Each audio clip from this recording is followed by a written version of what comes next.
Everyone, I call this meeting to order. Welcome to meeting number 57 of the House of Commons Standing Committee on Natural Resources. The committee is meeting today to hear from the Minister of Natural Resources and officials.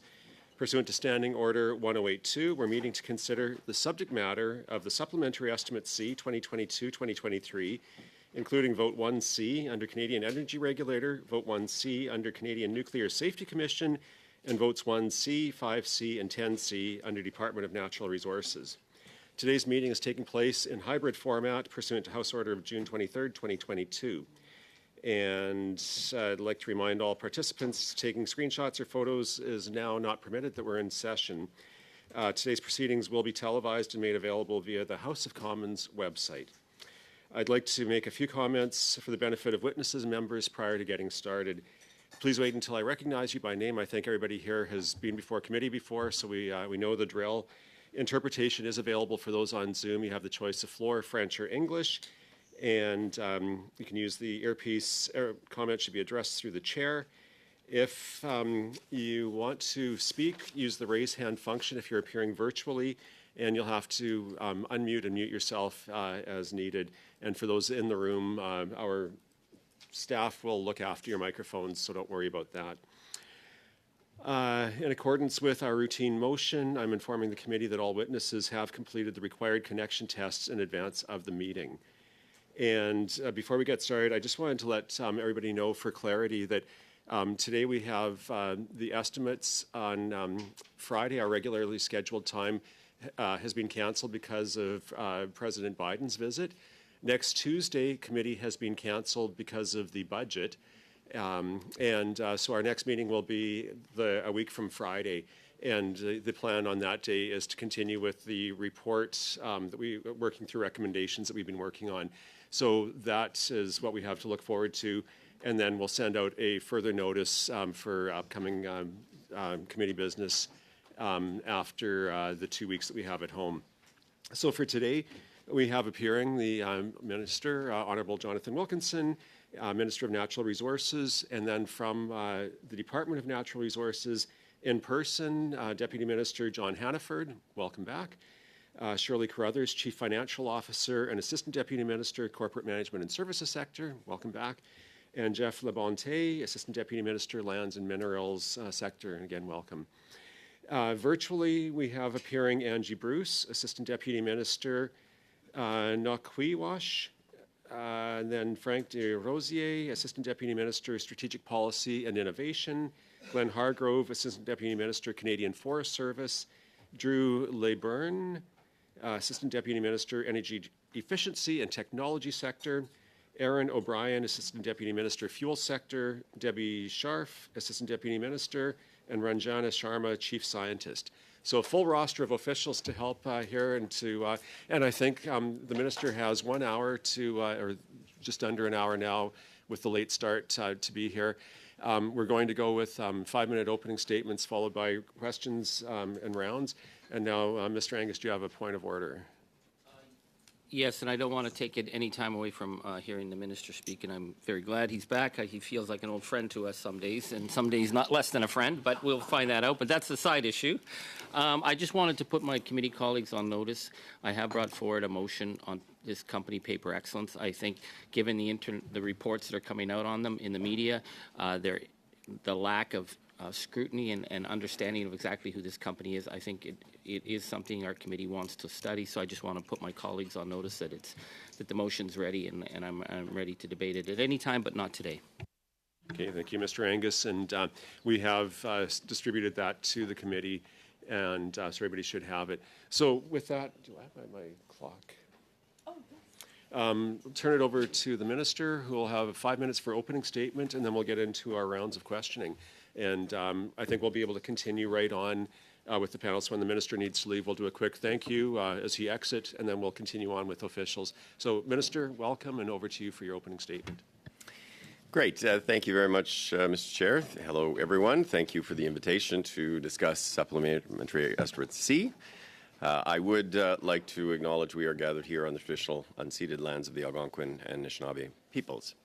I look forward to highlighting the investments we are seeking to make through these supplementary estimates and to discussing with you our investments to help Canadians seize key growth opportunities on the path to a low-carbon economy. Le Canada peut choisir d'être Canada can choose to be a leader in the global economic shift, or it can choose to be left behind. Moving slowly and hoping for the best is a choice, and a much riskier one. Either move forward with a robust plan for the future, or we can simply hope for the best. The first path accepts that climate change is indeed a reality, one that we can and we must address. It involves a thoughtful strategy in which the economy changes and grows stronger and more resilient, and the environment is better protected. The second path starts with shrugging off the damage that climate change has already caused: the dramatic floods in our towns and cities, wildfires in our forests, dried up rivers, and melting glaciers. We choose the first path, which will enable us to ensure a sustainable world while seizing economic opportunities offered through the transition to a low-carbon future. The investments sought in today's supplementary estimates contribute to this first path, which is towards a plan for the future. These include over $12 million towards greening Canada's buildings through important actions such as building retrofits in neighbourhoods and industrial facilities, and to accelerating improved energy codes. Over $4 million for climate resiliency, building on our new national adaptation strategy, and $500,000 for British Columbia's Old Growth Nature Fund. Le budget supplémentaire des dépenses. The supplementary estimates are also important for meeting the commitments made in the UN Declaration on the Rights of Indigenous Peoples. For example, an additional $600,000 is needed to continue the implementation of the Declaration, including the development of Plan of Action. Take advantage of the opportunities presented by the worldwide transformation towards a lower carbon future. The Government of Canada has for 7 years been working on strategies, investing, improving regulations to help Canada become the clean energy and technology supplier of choice in a net zero world. Successful strategies leverage comparative advantages. And make no mistake, Canada has a lot going for it to help us win on a global scale. We have well-educated and highly trained people, a lot of the natural resources that are increasingly in demand, including very much critical minerals and hydrogen, strong and innovative energy and clean technology expertise, banking, regulatory, political, and legal systems that are stable, trade agreements and with major economies around the world, and world-leading ESG standards. Enfin, chaque province et territoire. Finally, each province and territory has a unique mix of natural resources, so the opportunities for a clean energy transition will differ across the country. Energy and resource tables we have established with 9 provinces and territories. We are working with provinces and territories to unlock these opportunities on a regional and sectoral basis, and my hope is to have all 13 up and running within the next few months. These opportunities include critical minerals, to hydrogen from carbon capture, to electric vehicles, from renewables, to biofuels and small modular reactors. Overall, this government's approach represents a thoughtful, science-based, and exciting plan for the future. It is far from those who ignore the scientific reality of climate change and simply hope for the best. Employing what I would call a head-in-the-sand approach would lead us to environmental devastation, while inviting economic stagnation that will make our industries uncompetitive and damage our economic potential. This path is unacceptable, and that is why our plan is a clear-eyed strategy to seize low-carbon economic opportunities. Nous parlons d'une économie qui fonctionne. We're talking about an economy that will work for all Canadians, including the thousands of people who work in energy and whose skills and work ethic will contribute to our success. Clear-eyed and thoughtful plan for the future is about a national effort to pass on an environment and an economy that will help our children and their children flourish for decades to come. And this effort is represented very much in NRCan programming and in these subsidies. J'attends vos questions. I look forward to your questions, and thank you once again for inviting me to be here with you today. Great, thank you, Minister. And for those who are participating, watch for the yellow card, which is the flag for 30 seconds left. Red card means your time's up, and I'm going to try to keep us as close to the allotted time so that we can get through as many rounds as possible with both the Minister and officials. I would also like to mention that because of the cycle and how estimates work. We've actually missed the deadline. The last day to report back to the House was last Friday, I think it was. And so for today, it's information purposes. We are unable to report back to the House, and we can't decrease any of the estimates. So just want everybody to be aware of that. And I have the official wording coming if anybody wants that. It is okay, it's not come through. We'll get to that by the end of the day.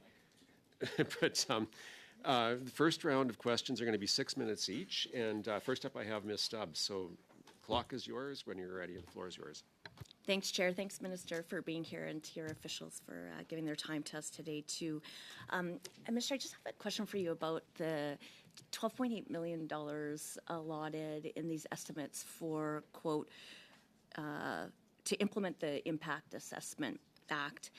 I think it's helpful for Canadians to know the context, which is, of course, that your government froze project assessments as far back as 2016, delayed and then implemented interim measures, applied some arbitrary standards to certain proposals that weren't applied to others. And then, of course, it took 3 years until C-69 was imposed, despite the near universal opposition from 9 out of 10 premiers, Indigenous communities and entrepreneurs, municipalities, and private sector proponents who warned that it would be a barrier to development. And of course, a first major decision hasn't been made under the new assessment until a year and a half ago. So it's very obvious, despite the periodic positive words, that the actual outcomes of your regulatory changes and policy framework is killing billions of dollars of investment projects and jobs and driving them into other competitive jurisdiction. The consequences and the costs to Canadians are real. For example, your government has had 18 LNG export terminals proposed in the time that you've been in office. Only 3 of those have been approved, but of course 0 have been built, while the U.S. has built 7, permitted 20 more in the exact same time frame, and Germany, of course, permitted it, got a terminal up and running and built in 194 days. You talk passionately about a critical mineral strategy, but of course your own documents show that critical mineral mines won't be operating or producing in Canada for 25 years. And this is the same challenge with your aspirations around electrification. So I just wonder, can you speak specifically about what that $12.8 million will do, what your specific outcomes are for implementing the act that you yourself have imposed? So in these subsea, actually, there isn't 12.8 million for IAC, and IAC actually falls under the purview of the Minister of the Environment and Climate Change. But I would make a number of comments. I mean, certainly additional funding for IAC is actually intended to ensure that projects, when they come into the IAC process, are able to proceed forward very quickly.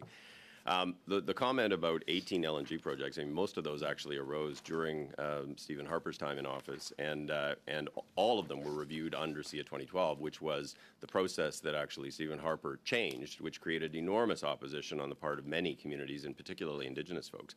We actually worked to fix that through bringing into place the Impact Assessment Act to ensure that projects can move forward. And you will have seen that just a couple of weeks ago, we announced the first LNG project that's gone through the new process that was actually approved, as well as 2 new critical minerals mines that were actually approved in the last few weeks. You've just said a number of things that aren't true. Sorry, I'm just going to stop the talk for a second. As we go through today, it's really important for the sake of our interpreters that we only have one conversation going. And so I will try to moderate that. And I think it's Thanks, fair. Chair, and I think the time is mine, so I'll just I've stopped the clock, so I'm not taking into your time. Thank you, I would Chair. just say that when we ask a question, it's fair to give time. And but when you're ready to move on, then let the witness know, and we'll go back. But it makes it a lot easier if we're not talking over each other. Thanks. So I'd ask everybody to respect that. Thanks. Can you tell us have 2 where minutes we're and at, 48 seconds left on the clock. Thank you. So the $1 million allotment is about improving the regulatory system. It says that clearly in estimate. So just what exact outcomes are you looking for? What are you looking to achieve and what timeline? Well, certainly, I think what we're looking to achieve is something that I think everybody around this table would be looking to achieve, is that the systems and processes you put into place are as efficient as they possibly can be, that good projects can move ahead to approval, and that we can identify problems early in the process such that we can actually address them. But the problem is that it is exactly your system that has caused billions of dollars of projects to be abandoned. And private sector proponents say very clearly that it is because of regulatory uncertainty and red tape, which are inextricable factors in their business case decisions. So this is in conflict, of course, with the Deputy Prime Minister's comments on talking about accelerating project approvals and her aspirations around friendshoring and providing the crucial resources and energy that Canada can to the world, while also ought to be pursuing our own energy self-sufficiency and security. So do you actually have measures and timelines around what you're looking for the apparent acceleration of project assessments and approvals? Absolutely. First, I would say that the new system actually looks to be working far more effectively than SIA 2012 did. You just saw the approval of the first LNG project that went through it and 2 critical minerals mines in the last 2 months. But certainly we're all interested in finding ways to ensure that we are doing things as efficiently as possible. The Deputy Prime Minister and I talk about this all the time. We have initiated a cross-government review to look at accelerating the work that we are doing, and we've initiated the regional energy resource tables to look at aligning permitting and regulatory processes with each of the provinces who each have their own process. So after 8 years of foreign investment collapsing in resource development in Canada and driving projects and jobs away from our country and failing to capitalize on LNG opportunities, on energy security and self-sufficiency for Canadians, and the reality that your critical mineral strategy just doesn't actually match up with what's possible in the timeline that you've set with the aspirations you say you want to pursue, do you, everything that you've just talked about that you say you're looking for related to these dollars, what's the timeline? Well, with due respect, I think if you went and talked, for example, to the Mining Association of Canada, they would actually tell you that the work that's being underway on the critical mineral strategy is exactly what they've been calling for. I think that if you asked many of the folks in the oil and gas space, they would talk to you about regulatory certainty, which is exactly what the Impact Assessment Act is intended to do, and the work that we are doing to ensure it is implemented effectively is intended to do. So you have no timeline on your expectations for these dollars, and after 8 years, uncertainty will continue to kill those jobs. We're done. Next up, I have Mr. Sorbera with 6 minutes, and I believe he'll be sharing your time with Ms. Lapointe also for 3 minutes. Yes. So over to you for the clock is running. Thank you, Chair. Welcome, Minister, to the Natural Resources Committee once again. Getting right to it, Minister, our government is implementing several programs targeting at reducing emissions from Canada's building and industrial sectors, such as the Canada Green Building Strategy, the Codes Acceleration Fund, and the Deep Retrofit Accelerator Initiative. How will these programs support the reductions of emissions in the building and industrial sectors while ensuring job and prosperity sustainability for businesses in the City of Vaughan, the area I live and represent, and across Canada? Thank you for the question. Certainly addressing energy efficiency is critically important. It is actually the low-hanging fruit in terms of actually ensuring that we are being as effective as possible, and it reduces the amount of additional generation capacity we have to build. These energy efficiency programs will ensure we are reducing emissions from our building sector, all while helping Canadians save money on their energy bills. For example, the Codes Acceleration Fund will support provinces, territories, and stakeholders to adopt and implement the highest performance of the National Model Energy Code, ensuring that we build things more efficiently right from the start. The Deep Retrofit Accelerator, for its part, will aim to break down barriers and make it easier to undertake deep retrofits on existing units to make them more affordable. These are the kinds of programs that help and support good jobs in communities like Vaughan. In fact, they can help support companies like Geldwin, a window and door manufacturer that I commended last summer for being among the winners of the 2022 Energy Star Awards. Thank you, Minister. A follow-up question. As the key economic generator of York Region, and York Region is home to over 1.2 million residents, the City of Vaughan comprises about 40% of the economic output as measured and released by statistics. City of Vaughan is home to businesses in the critical sectors such as manufacturing, construction, and as well as supply chain and logistics centres. We're also home to the 2 largest private sector unions in the province of Ontario on the construction side, Layman 183 and the Carpenters Local 27. With the impact of climate change, businesses will also need to adapt. How will the Climate Change Adaptation Program benefit the communities that depend on critical economic sectors? And how will the Climate Change Adaptation Program ensure that Canada has the necessary workforce to design and implement adaptation actions? So most businesses and communities certainly understand their climate change risks, but many lack the tools and the skills to evaluate the options for adaptation. The Climate Change Adaptation Program will continue to co-fund projects that improve the resilience of communities and industry, supporting underlying systems critical for our economic success. This program will respond to the demands for personnel with expertise in adaptation, providing up to $10 million over 5 years to co-fund projects that support adaptation skills development for professionals and upgrade standards and qualification for workers. It will build on previous projects which enabled accountants, engineers, and planners to integrate climate change adaptation into their advice and into their activities. We're at the 3-minute mark. Minister, you were recently in Sudbury to discuss critical minerals with some of our country's most prominent researchers and stakeholders in this space. And it was a pleasure to welcome you in one of Canada's most important regions. The critical minerals supply chain will create good-paying jobs, grow our economy, and help reduce emissions. You mentioned during your last appearance that the critical minerals strategy was going to be released. Now that the strategy is out, how is this fitting in our broader economic plan? So thank you for the question. I must say it was really great to be in Sudbury with you and again at PDAC, where Sudbury has perhaps the best of the receptions. As I've said many times at this committee, Canada is very well placed to become the supplier of choice for technology, clean energy, and as a reliable supplier of critical minerals. As the world moves towards a lower carbon economy, smart money is flowing away from assets that are not compatible with the transition to a net zero world and towards opportunities that are. There are significant opportunities for Canada in this regard. If you think about biofuels, hydrogen, CCUS and the decarbonization of the oil and gas sector, SMRs, renewables, and a range of clean technologies, but perhaps the most significant economic opportunity lies in the area of critical minerals. That is from exploration, extraction, to processing and refining, to advanced manufacturing, including batteries, and to the recycling of critical minerals. Our strategy goes along that value chain. It is aimed at developing the entire value chain, including examples like the rare earths processing facility in Saskatoon, Saskatchewan. Our strategy is by definition an economic plan, as the sustainable development of the critical minerals supply chain will attract investments and create good-paying jobs in every province and territory in this country, very much including processing like battery metals. Minister, you just talked about battery materials. In Sub-C of this year, this project should benefit from funding. It involves cobalt, one of our critical minerals. Can you explain to the committee how this funding is part of our supply chain for essential minerals? The Canadian strategy on critical minerals was supported by $3.8 billion.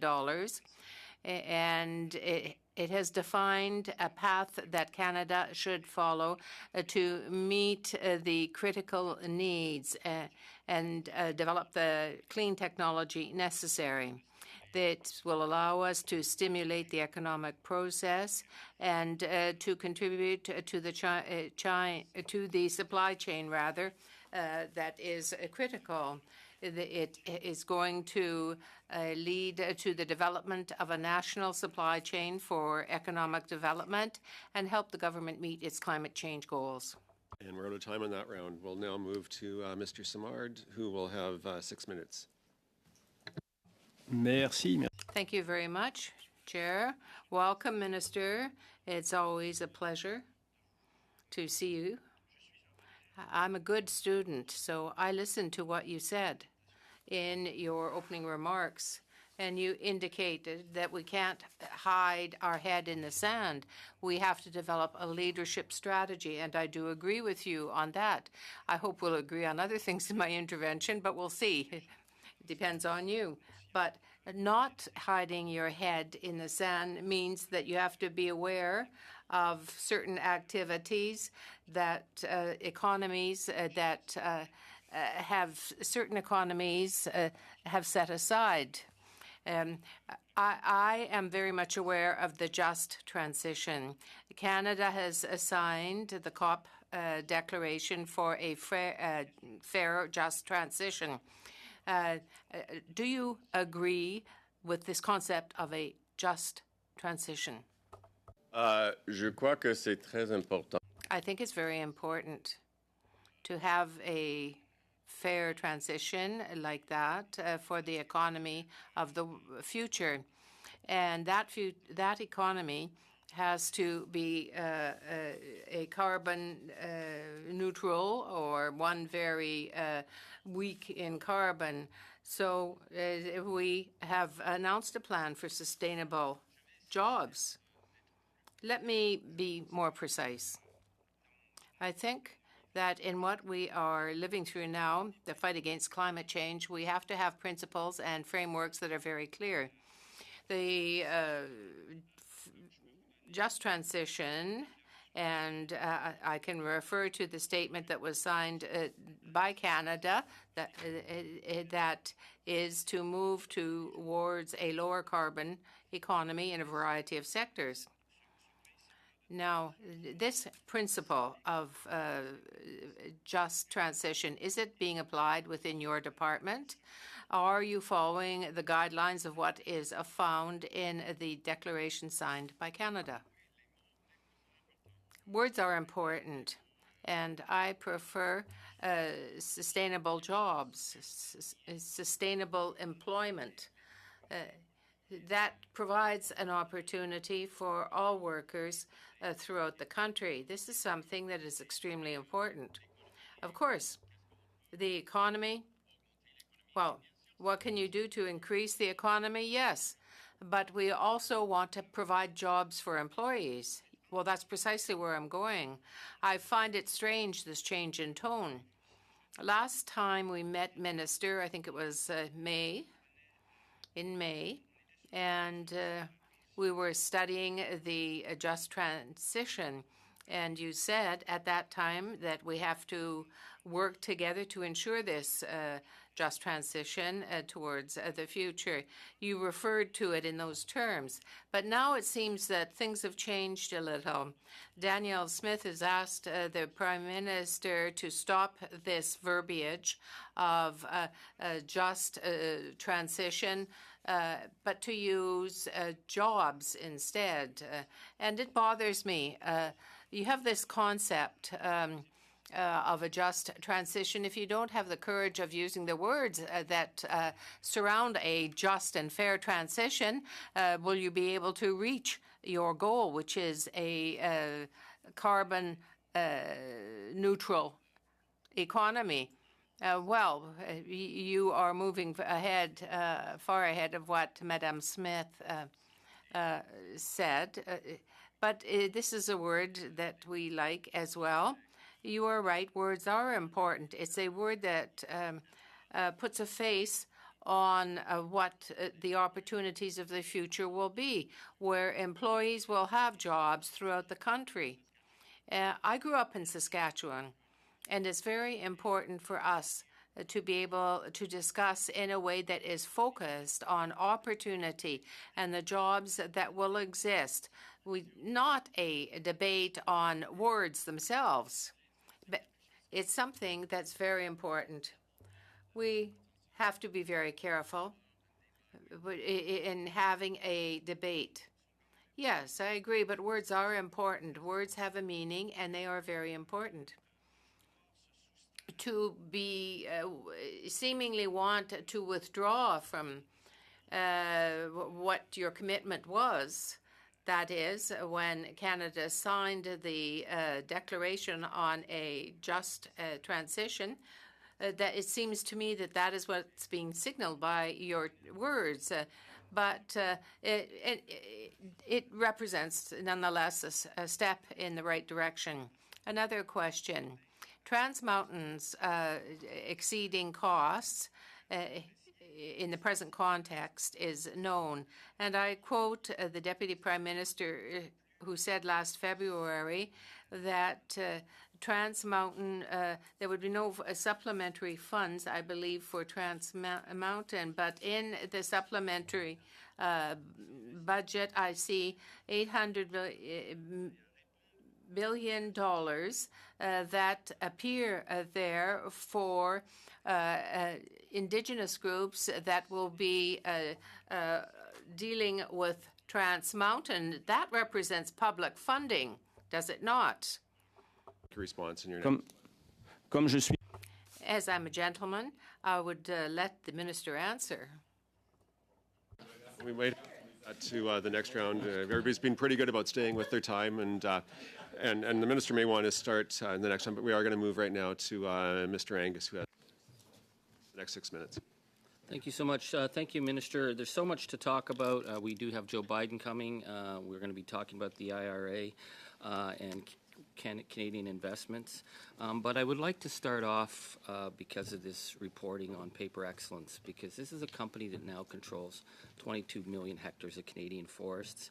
It's been said an area larger than Nova Scotia. What concerns me is that they control Resolute, Domtar, Northern Pulp.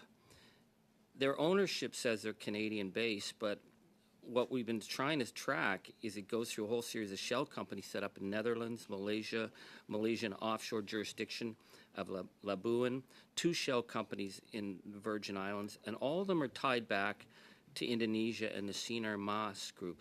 So do we have any certainty whether this company is a Canadian company, and who are they? So thank you, Mr. Angus. As you know, all investments, no matter their value, are subject to review under the Investment Canada Act. Paper Excellence's acquisition of Resolute was subject to the national security review provisions under the Investment Canada Act, and Canada's lead security agencies were consulted on the transaction. Recognizing the need to ensure this investment continues to be in Canada's best interests, as part of the review process, the investor had provided meaningful commitments to Canada, which include ensuring strong levels of investment to facilities in Quebec, maintaining existing patents, maintaining Canadian participation on Resolute's board and senior management team, and adhering to Canadian employment and environmental laws. I find that interesting because let's look at Northern Pulp in Nova Scotia, where the company was given an $85 million holiday from paying money they owed to the people of Nova Scotia. They failed to pay $2.5 million in special pension payments. In December 2021, they launched a lawsuit against the people of Nova Scotia to the level of $450 million for, quote, indemnified losses because of the pollution at their plant in Boat Harbor was shut down. And a report recently said that Northern Pulp's mill there exceeded the federal threshold of emissions by 100,000%. I've never heard that number used anywhere. So how could a company that is suing the people of Nova Scotia that has such a bad environmental track record, how can they assure the federal government that they are going to abide by all of Canada's laws and be good corporate partners? Well, as you know, the Government of Canada was very much involved in enforcing the provisions that actually led to the decision to shut down that plant because Boat Harbor was so polluted. But as I say, with respect to this particular investment, it was reviewed under the Investment Canada Act. There were a number of provisions that they had to prove to the relevant authorities, including the security agencies, and again, those procedures were all followed.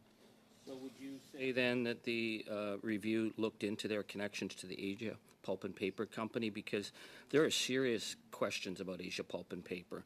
Human rights violations, environmental damage, even accusations of murder against human rights activists. And the connection between APP and Paper Excellence seems to be that they're the same family, same people. And the allegation is that this is set up as a, quote, fiber grab for Chinese mills backed by Chinese bank state financing. So can you confirm whether or not that the connection to Asia Pulp and Paper was investigated? So what I can say to you is all of the relevant avenues under the Investment Canada Act were followed by the various agencies. And as you will know, the Investment Canada Act actually resides under the Minister of Industry, Science and Economic Development, not the Minister of Natural Resources. But as I understand it, Mr. Angus, you actually have put on notice an idea that the committee actually have a look at that, and that is certainly within the committee's purview. I fully understand. Thank you, Minister, for that. That it is the minister, the other minister's responsibility for the review. But my concern is 22 million hectares of Canadian forest, fragile forests. This is something that all Canadians have a great stake in. I'm wondering if you could tell us whether or not Jackson Wijaya Limantara, is he a Canadian citizen? Is he a permanent resident of Canada? I mean, we're looking into this guy. It seems that he's all part of the the Wijaya family, which has a value of $10.8 billion, one of the wealthiest families in Indonesia, sole shareholder of the Sinar Ma Chinese Investment Corporation. They own 100% shares of all the 7 Asia pulp and paper mills in China. Can you tell us whether or not this man is living in Canada, or is this business being run out of Shanghai? So I would say I certainly agree with your point that it is important for Canadians to understand the ownership of Canadian forests in the same way, and also to ensure that we are very thoughtful about the acceptance of Chinese investment. As you noted, we actually turned down 3 companies that were actually raising money in the critical mineral space from Chinese state-owned enterprises. These are all the questions that obviously the national security folks would have actually looked at under the Investment Canada Act. But as I say, the committee is certainly within its purview to actually look to seek more detail from the relevant authorities. Good, because one of their former managers at the APP Shanghai office says that their takeover of our Canadian mills is, quote, a fiber grab. They want to keep the perception that paper excellence is an asset of Canada, for Canada, and by Canada, but in reality, it is a feeder for the Chinese machine. So given the situation that we're dealing with right now with political uncertainty with China, can you confirm whether or not you will be looking into this matter? I think this is a matter certainly that the national security agencies and the relevant minister have been looking at, yes. Thank you very much. And we're out of time on that round. Next, we have a couple of 5-minute questions, and first up, I have Mr. Falk. So if you're ready, the floor is yours. Thank you, Mr. Chair, and thank you, Minister, for coming to committee. Last time I was able to ask the officials about TMX, and I want to continue on with that a little bit. And for the benefit of folks watching this committee proceeding, I'd just like to give a little bit of background. In 2018, the Liberal government denied the Trans Mountain pipeline expansion, and in turn, they turned around and bought it for $4.5 billion. With the understanding and with the comments that to complete this Trans Mountain pipeline expansion would be an additional $7.4 billion. At the time, there was great concern that they had overpaid for this project, and in fact, Green Party leader Elizabeth May says the decision to buy Trans Mountain pipeline will go down in history as one of Canada's greatest epic economic boondoggles. And so I did a little research as far as Kinder, and just to show that they actually did overpay. Kinder Morgan in that year recaptured all the depreciation and amortization on that project, plus they had to book a $596 million capital gain. And in fact, it was so lucrative, and Elizabeth May says that Kinder Morgan will be laughing all the way to the bank. And I just want to share that year, 2018-2019, Kinder Morgan executives received their base compensations $400,000. But between 2018 and 2019, the vice president and chief financial officer received $3.2 million. The chief strategy officer, $7.2. The president, $8.8. The vice president of natural gas, $11.9. The president of terminals, $9.7 million. And the CEO, he only got $16.9 million between wages and bonuses. Now, we know the Liberals didn't do a good job of buying it. We know that from our last meeting, which was only 3 months ago, when we were told that this project was at $21.4 billion, so it had tripled in price. And today we're being told it's $31 billion, 3 months later. Minister, can you tell this committee, when did you find out that this project was going to be $31 billion? Thank you. Just a couple of things. I mean, the first is I should say, the government bought this project because it would not have proceeded otherwise, and it is an important part of the infrastructure in Canada. We certainly don't intend to own it over the long term. The evaluation that was established at the time was established by investment banks. I'm not sure if you're an investment banker, but investment banks actually established the fair value for the pipeline, not the Government of Canada. The costs have gone up, yes, and that is very unfortunate. We've seen costs go up for major projects across the board. But we've had 2 major investment banks actually establish that we will be able to sell it for in the range of what it is that it actually has cost us today. Your officials confirmed that the completed project cost would be $21.4 billion 3 months ago. Today, we're being told it's $31 billion. How in 3 months can a project go from 21 billion to 31 billion? I don't understand it. I think the Deputy Prime Minister was quite clear, as you know, this falls under her purview, that she was quite clear when she put out the press release that it has to do with a whole combination of factors, but certainly inflation is part of it. The cost of major projects have gone up across the board. You would find that if you looked at the Coastal GasLink pipeline, which is actually a private sector-driven project that actually has seen cost increases not different from Trans Mountain Pipeline. But a range of other things, including accommodations along the pipeline to address Adish's concerns. Minister, when did you find out it was going to be $31 billion? Well, that work was going on with the folks at Trans Mountain that were actually developing that until very or just before Like the 3 months Deputy Prime ago, Minister actually announced it. 3 months ago, your deputy minister committed to this committee that it was going to be $21.4 billion. Three Yeah, look, months I mean, ago. In 3 months, there's a $10 billion error. And look, if you go back and you look at Coastal GasLink, you will find very similar things with respect to a private sector-driven pipeline. This is an unfortunate reality. Nobody likes it, but an unfortunate reality of what is happening in major projects right now. At the end of the day, what Canadians need to understand is, will you recover the money? And both of the investment banks that we had do the analysis would say yes. Well, I got a list of from the department of $8.8 billion from the last estimate of 12.6 to 21.4. Will you provide this committee with the additional $10 billion of expenditures, a breakdown on those? Well, again, this does not fall within my purview. If you want to ask the Minister of Finance that question, you are absolutely entitled to do so. But it is her, it falls within her purview, and it is her decision as to what is publicly available and what is not. And sorry, folks, we're out of time on this round. We're going to go now to Mr. Shahal, who will have 5 minutes on the clock. Minister, thank you for joining us today. I'm going to focus my questions on youth across Canada. My first question, Minister, how will NRCan's youth programming contribute to the government's broader goals of investing in the green economy and building a skilled and inclusive labor force across Canada? It's a great question. I know you've been an advocate for supporting skills development of your constituents in Calgary Skyview and across Alberta more generally. NRCan's Science and Technology Internship Program, it's a great program, often called STIP, Green Jobs, provides funding to employers in the natural resources sector to help hire young and diverse talent while giving youth hands-on experience in STEM and other related fields that support Canada's green economy. Internships and training opportunities created with funding from STIP Green Jobs meaningfully advance environmental outcomes in the natural resources sector across Canada. About 80% of youth who do the program find full-time employment afterwards. We achieve about a 60% employment equity target, and we work with initial recipients that can successfully serve youth experiencing barriers to employment opportunities.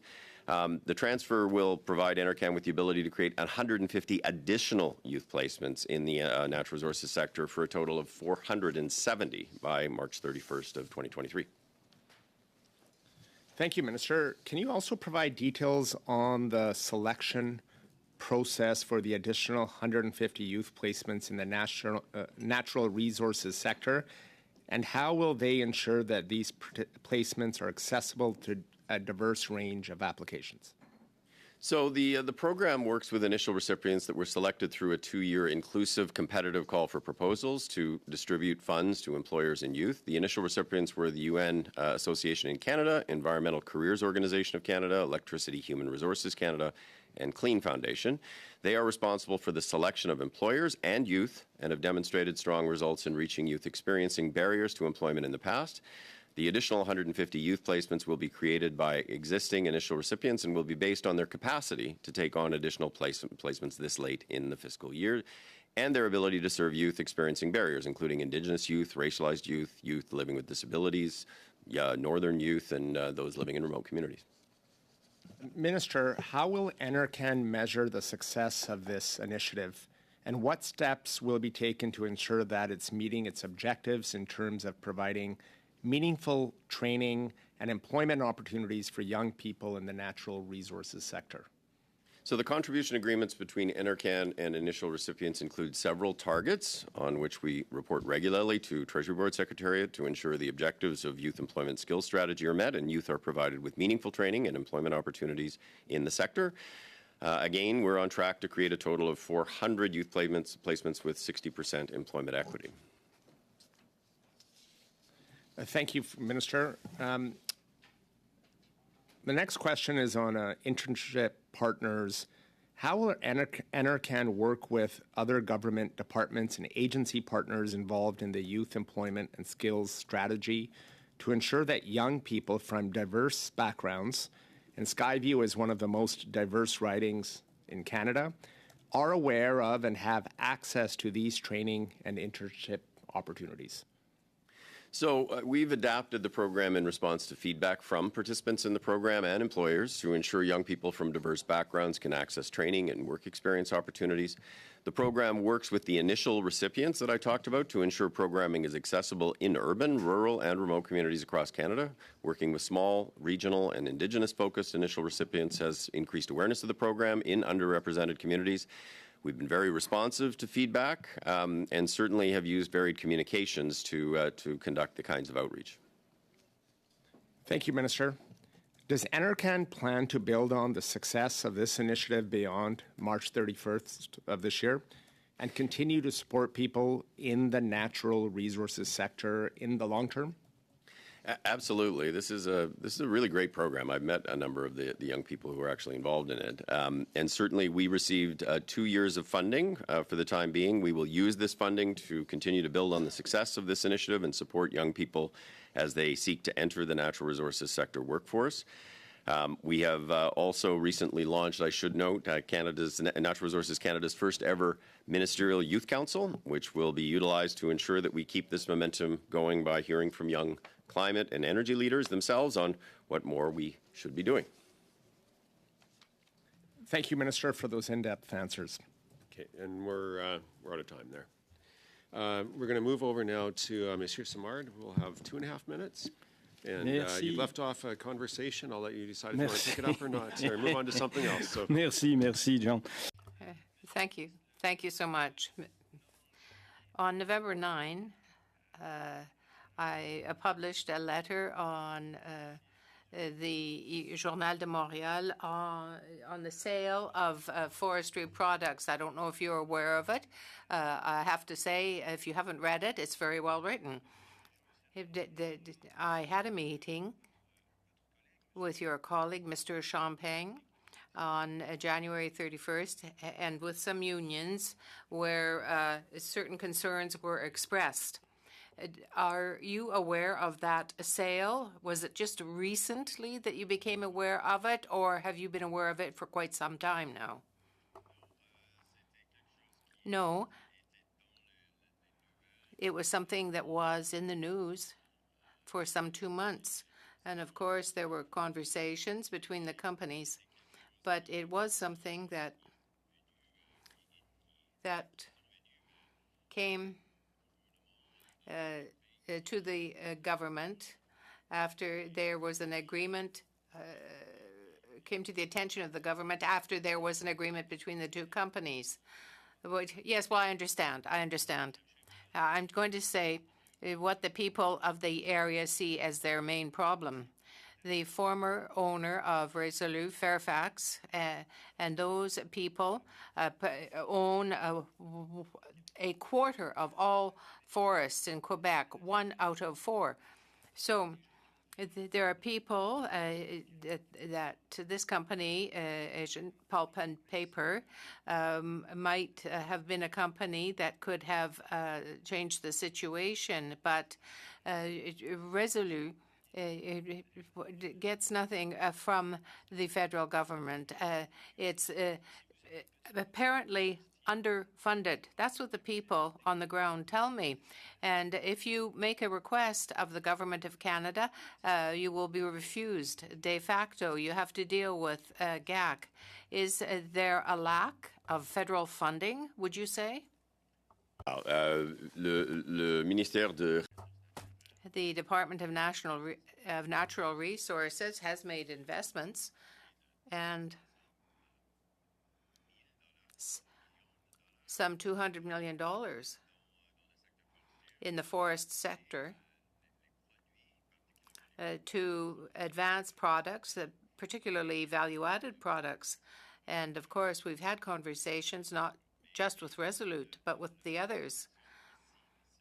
But the transaction there is a transaction between two private companies.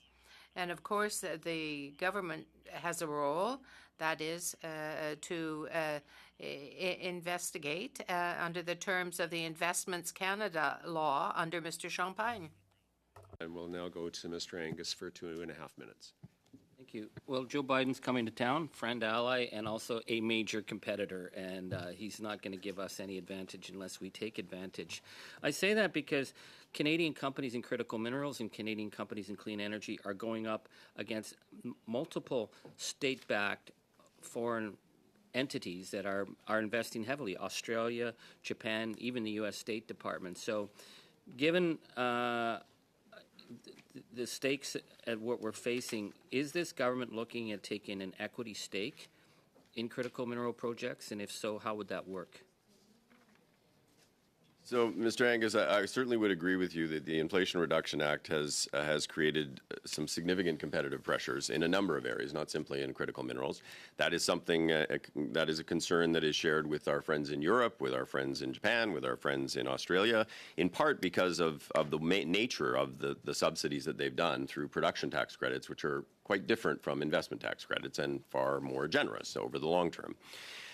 This is something that we absolutely are looking at with respect to not only critical minerals, but other areas that are deemed to be strategically important for the future of the Canadian economy, as to how we actually need to use instruments, including the Strategic Innovation Fund, including tax tools, and including the Canada Growth Fund, which can take, once it's established and up and running, can take equity positions in those kinds of areas. Thank you. Well, I was meeting yesterday with energy workers and unionized workers from Edmonton, and their concern about making sure that they are able to play a big role in this.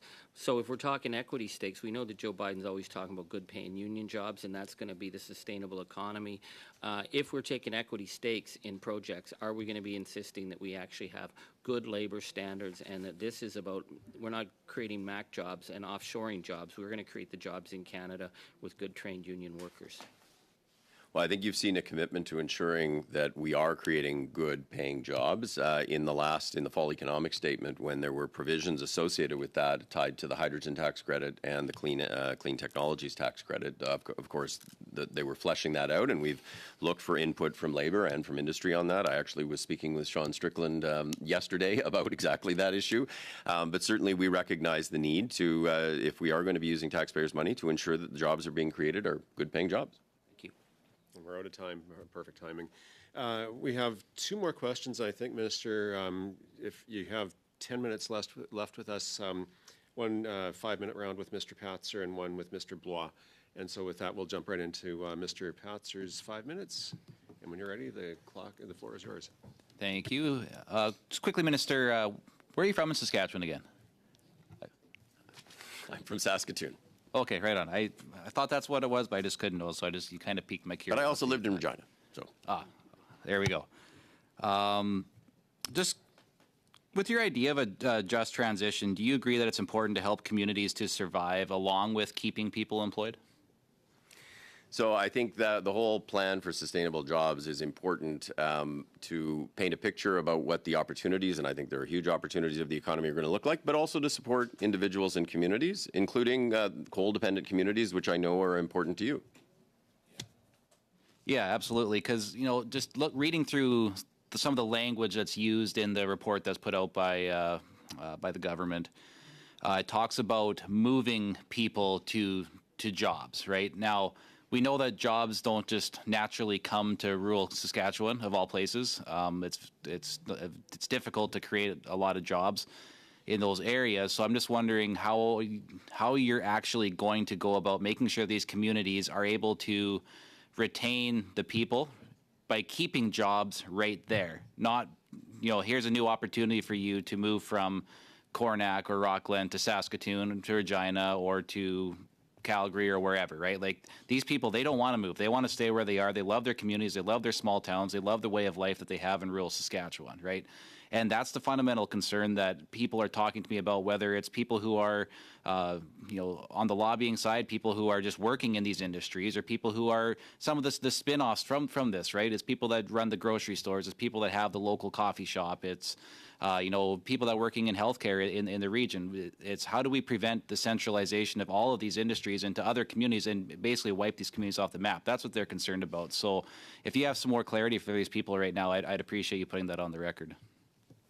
Sure, and look, I agree with you. This can't just be about creating jobs and moving people to urban centers. We actually have to be thoughtful about how we engage and look at economic development opportunities that apply just as much to rural areas. I think the positive thing is many of the opportunities of the future actually are opportunities that can leverage activity that goes on in rural areas already. If you think about biofuels, for example, Federated Co-op is looking at building a big biodiesel facility. That actually leverages canola and the agricultural sector. If you think about critical minerals, most of those are actually going to happen in rural areas, especially in the northern part of Saskatchewan, but rural areas. And that is something that can create great jobs and economic opportunities. Same thing with value-added forestry. I mean, look at what they're doing in Meadow Lake with clean tech in terms of how they actually are managing some of the waste residue. Yeah, I mean, with due respect, though, Federated Co-op's based in Regina, though they're not based in Coronach, like 3 hours. Rural areas, right? It sure is, but it doesn't mean 300 jobs in Coronach can be replaced, right? Unless Federated Co-op's going to build that refinery in Coronach, but they already have the facility in Regina, right? So that's the discrepancy that we're seeing and that we're concerned with. Yes, it's great that there's more opportunity down the road for our producers, but they're already growing those crops, right? It's not a brand new concept to them. These are things that they've been doing for years. So how do we make sure these people don't lose their jobs and lose their communities and their way of life? Yeah, and that's why a big chunk of the money that was actually flowing into discussion around the coal-dependent communities, because it is important that we actually phase out coal. Coal is the biggest cause of climate change around the world. But it was for regional economic development. I met with the mayor of Coronach a few months ago. I know they're very keen on this coal gasification opportunity that they think could be a pathway to doing different things in the community, and we've been engaging them on that. And we're looking for opportunities like that in other coal-dependent communities. Yeah, so I mean, the next part of it all is like the Auditor General said you guys have already basically failed with the implementation of your plan. There's 14 objectives. There's only been about 4 of them implemented. You guys also lost and wrote off 2 years because of COVID. Everybody just sat on their hands for 2 years and did nothing. But yet you're not bumping up the 2-year timeline for those communities, right? So when you have the independent auditor already saying that you guys have failed, how are you going to make up for that lost time? How are you going to make up those gaps? There's been a ton of money already spent to accomplish nothing. So how are we going to make that up? Well, I wouldn't say accomplish nothing, and I don't think the folks from the Rural Economic Development Agency around Coronach would say nothing. But I do think that there is continuing work that needs to be done, and is particular in Saskatchewan. In Alberta, they have the same coal phase-out timeline, and they're actually going to be off coal this year. Saskatchewan will take all the way till 2030.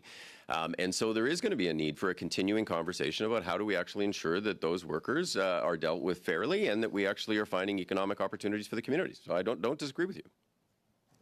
And we're out of time on that one. I'll just let those of our guests who are online know that we have 5 minutes left, one more round of questions. So get ready with your camera buttons, and we'll invite you to join us online in just a minute. But to conclude this round with the Minister, I have Mr. Blois up for 5 minutes, and the floor is yours. Thank you, Mr. Chair. Thank you, Minister, for your leadership. We spoke actually yesterday in the lobby and talked about how expansive your portfolio is. There could almost be 3 different ministers for all the work that you're doing on what is a really important portfolio to Canada. Forestry is a big industry in King's Hands, and we've had a testimony about the importance of wood as it relates to mass timber. And I know in your home province and other places in the country, there are some mass timber facilities that are playing in. There's a company in Nova Scotia called Mass Timber Company. It's got 2 of the largest sawmill owners that are located in the province, which happen to be in King's Hands. They're looking to try to get a project off. IFIT has been a really important program to drive some of these innovations in forestry. I believe it's oversubscribed. It's been a very popular program. Could you tell those folks at home that might be listening, is that the mechanism that we would be encouraging this type of company to apply for? And is that something that RNNR continues to want to commit to in the days ahead? So, thanks for the question. Certainly understand the importance of the forest sector in your riding and for your constituents. and certainly I'm aware of the Mass Timber Company and the work that they have been doing. I'm actually quite interested in the kind of work that they are doing. If you look at where Canada sits on the dollars per cubic meter that you actually extract, we don't actually look that great relative to many of our international peers. There are some structural reasons for that, but we need to think about how we do better, how we actually move up the value chain and create more value from the same amount of wood that we're actually taking out of the forest. Mass timber is an interesting opportunity in that regard for your province, certainly for other provinces as well. We used IFIT with the Mass Timber Company, but in a number of different areas. We're actually, our funding for forestry sunsets this year, and we're looking for renewal of funding in the upcoming budget. Of course, we're one of many. But certainly the focus for us going forward will be exactly on tools like IFIT and other things, which is looking at value-added products. Offshore Atlantic Canada, we talk about the opportunities, whether it's hydrogen. Traditionally, of course, the offshore in Atlantic Canada was around oil and gas, not as much exploration work happening right now. But that can be, those bodies, the offshore petroleum boards, can be really important agencies to drive regulatory certainty that we talked about. Can you give this committee any sense of an update on the timeline of the work that might be happening with Nova Scotia to have that regulatory certainty in place? So it applies both to Nova Scotia and Newfoundland and Labrador. The offshore boards are going to be effectively renamed as the energy boards. We have undertaken to introduce legislation into Parliament to actually change the Accord Act. Justice has almost finished drafting the amendments, so we're on track to introduce the legislation this spring. Once the federal legislation is in place, the provinces then need to enact mirror legislation because we have, there's no paramountcy there. But we foresee all of that being in place such that the first call for bids for offshore wind development could be launched early 2025. Okay, that's great. I want to talk about regulatory reform because, of course, there's, the conversation around IRA and government investing in these programs is an important piece. But so too is the certainty, and Minister, you've talked about this, about how we can expedite existing work without compromising values. Can you speak to what some of your priorities might be as a minister on trying to create that efficiency, I'll say, in terms of permitting, whether it be critical minerals or otherwise? Yeah, I mean, so we brought forward the Impact Assessment Act to ensure that good projects can actually move ahead expeditiously, to ensure that issues are flagged early in the process. But of course, the way in which you implement is just as important as the framework legislation. And so we are not interested in cutting corners from an environmental perspective. We are not interested in cutting corners in terms of the consultations that we need to have with Indigenous communities. But there are a whole range of things that we can and are doing to try to ensure that we are as efficient as we possibly can be. That goes from things like making sure proponents are ready to enter the process. We often find mining companies come in 6 months into it, they figure out they don't actually have the data, they got to go back and collect it for 2 years. It means properly resourcing the agency so they're not waiting, projects aren't sitting there for a year or two before you ever start. It means trying to do activities concurrently rather than consecutively. And so we have an internal cross-government process going right now to try to ensure that we are finding ways to make the process more efficient. And then we started the Regional Energy and Resource Tables, which are about engaging each of the provinces and territories, because in the area of natural resources, every one of them has their own process that is different, to try to find ways to optimize and align the regulatory and permitting process so that we can all go faster. And this is really important because if you think about critical minerals, for example, if we're going to hit our climate targets in 2035, we have to find ways to be more effective and more efficient without cutting environmental corners and without forgetting about our obligations to discharge our constitutional obligations to Indigenous communities. Now, Mr. Chair, I'm probably at time, but that takes us to the end of our time. So I did just want to thank everybody for their discipline with the time, including the minister. I would say, I think, Minister, that's the end of the time that you have available for us. I would invite all of the other online guests to bring their cameras on, which we need for translation purposes. We're at 5 minutes to 5. Normally we would end at 5:30. We do have the clock available, or the resources available until 5:50, which is when we started, 2 hours. I'll see how far we get. The first round is going to be 25 minutes. The next round would be 25 minutes. So I'll check and see where we want to go after the first 25 minutes. We can keep going, or if we want to end at 5:30, we can do that. So if we're ready with everybody, with our officials, Minister, thank you so much for joining us. It's always a pleasure. Great to explore a round of topics related to estimates and other items related to your portfolio. So thank you. And if we're ready to move right into the next round with the Deputy Minister Hannaford and his team, we'll do with that. So I have first up for 5 minutes, Mr. Dreeshen, and if you're ready to go, the floor is yours.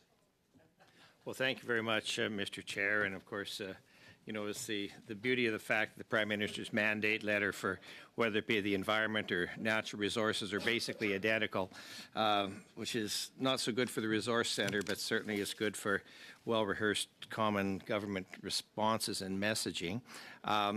A couple of the concerns that I have, and of course, when the minister was here, he spoke about UNDRIP and dealing with First Nations and Indigenous investors. My biggest concern is the fact that with the actions of this government, we are looking at stranded assets from many investors, but certainly it's going to happen with our Indigenous partners as well.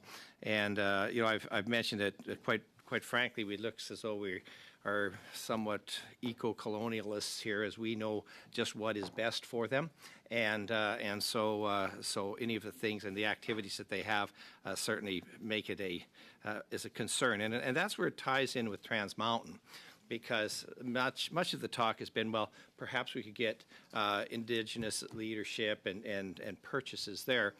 The minister was pretty adamant that there will be enough money, you know, to get so that the Canadian government won't be on the hook for this.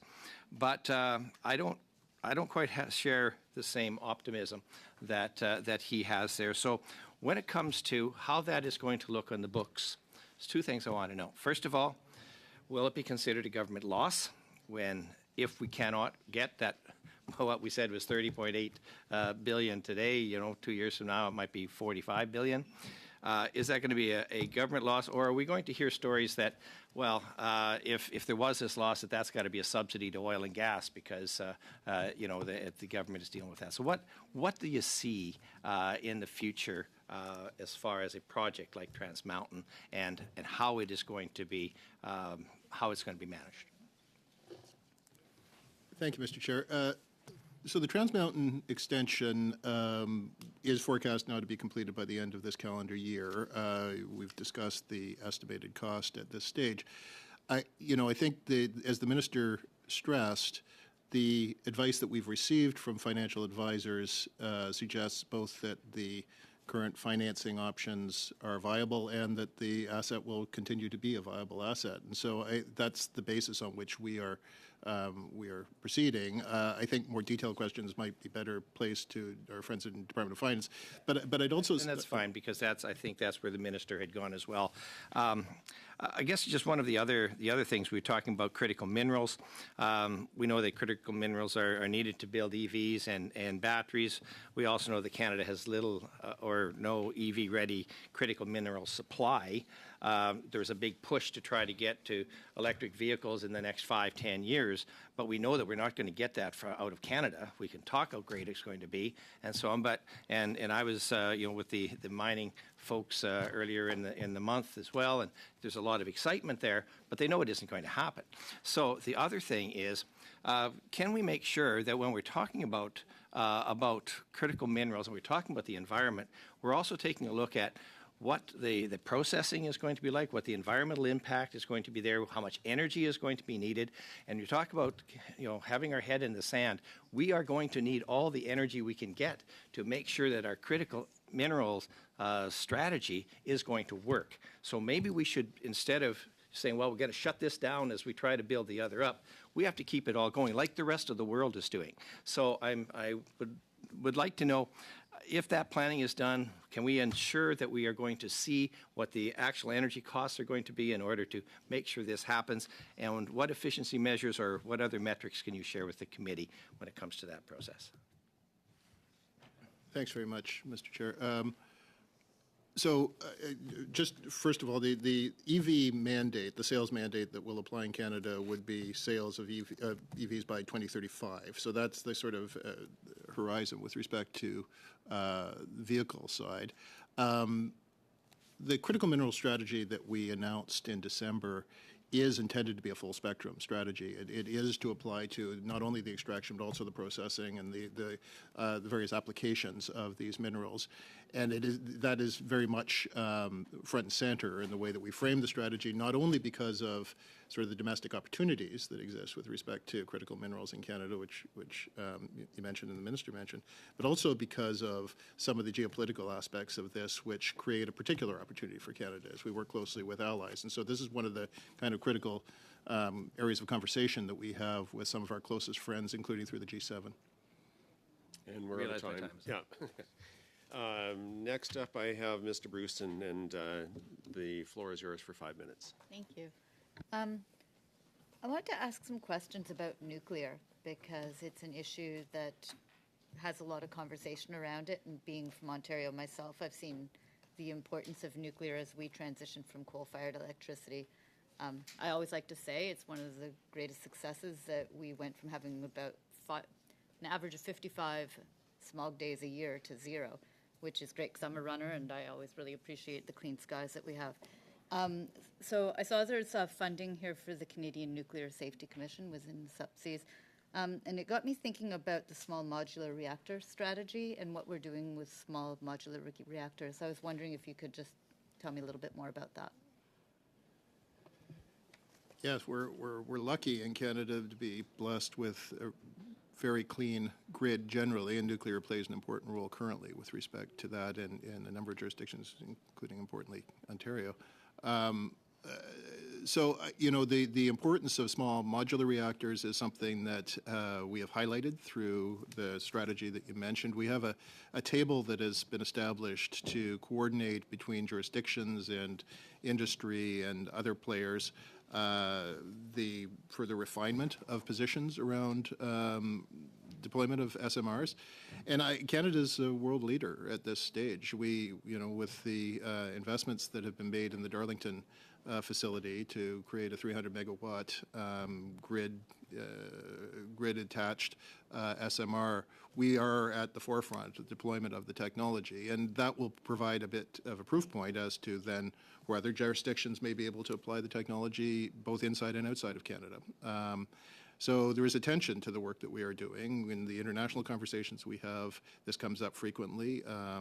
It's certainly an area of importance with some of our closest allies, including our friends south of the border. And I would say that this is an area generally in nuclear where Canada has both a deep history as a sort of tier 1 country in the development of the CANDU reactor and the full supply chain that exists there. And, by virtue of Cameco and other players, we have both the supply of uranium and the technologies that apply that. So it is an area where we do see a particular Canadian niche that is of importance. Actually, I'm happy that you mentioned the Darlington part of it because that was a recent announcement. I might have the date wrong. You might be able to correct me, but I believe it was in the past few months. And at the same time, there was the announcement of a regional table that was created with the province of Ontario. And if I recall, nuclear was part of that regional table as a list of priorities. How do regional tables play a role in forwarding those kinds of conversations? Yeah, it's critically important. So as the minister mentioned, we are seeking to establish across the country with each of the jurisdictions. We're seeking to establish with each of the jurisdictions across the country a dialogue to establish areas where we have identified priorities, where there's a particular regional advantage, again, both in terms of kind of the domestic realities, but also comparative advantage internationally, where we can think about trade opportunities. Each of those are going to be different in each of those jurisdictions by virtue of the circumstances of each of those jurisdictions. But our anticipation is that nuclear will be part of the conversation in a number of those areas because it does have potential, we do have assets, and there is real opportunity there. Okay. Well, I think that brings me to pretty much the end of my time, so thank you. All right, thank you. We'll move now to Mr. Simard, who will have 2.5 minutes. Merci. Thank you. Thank you very much, John. Perhaps someone could answer the question that I asked earlier of the minister. There's a principle in all projects, it seems to me, that is social acceptability.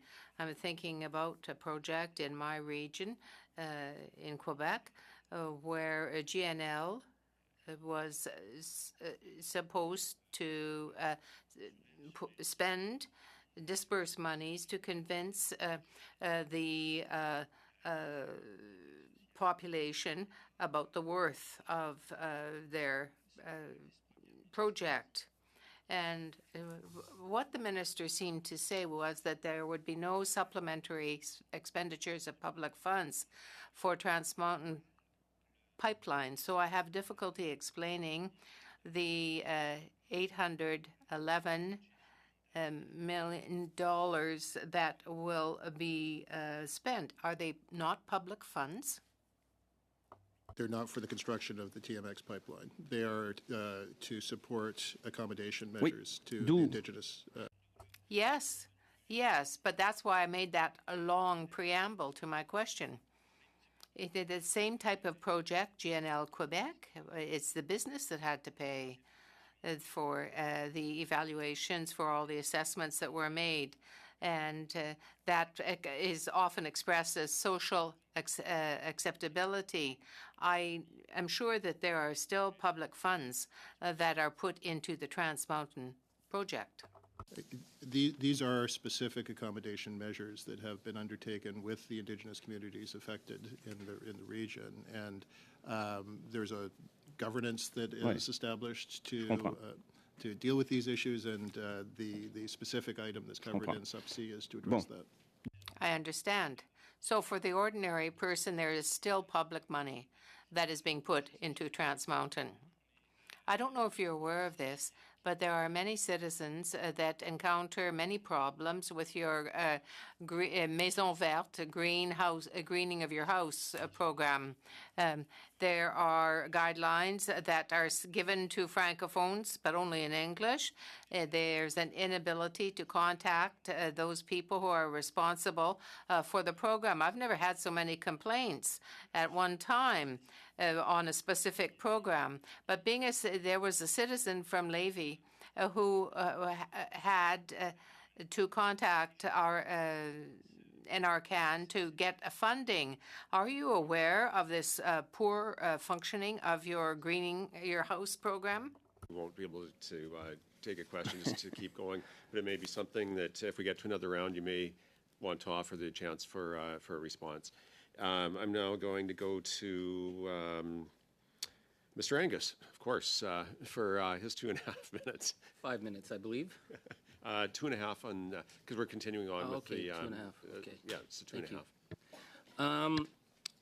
Mining's a rough business. I keep hearing on the radio how we're going to move up our timelines from 15 to 10 years. I mean, there's very few mines that get up faster than that because these are complex ore bodies that have to be identified. Money has to be raised. There was a very interesting cobalt mine that they were looking at in my backyard. They're just up the road from me in the town of Cobalt where I live. And it stopped. And I said I met one of the geologists, and I said, how come they stopped? And they said, well, once pot became legal, all the investment money went to cannabis shops, and that was it for the cobalt production, and that's the markets. So what role can the Canadian government play in terms of equity stake? Like, how would that work? Like, are you talking about giving junior mining companies funding, tax credits, and what are we going to get in return? So what is an equity stake if we're talking critical minerals? Thanks, Mr. Chair. The critical mineral strategy was underpinned by a $3.8 billion funding announcement, which was in part around exploration, in part around infrastructure, and in part around research and development. And those funds are in the process right now of being unlocked. We are looking at the full value chain, as I mentioned earlier, with respect to these minerals, not only because of the availability of the minerals themselves, but also the importance then of their application in the value chain.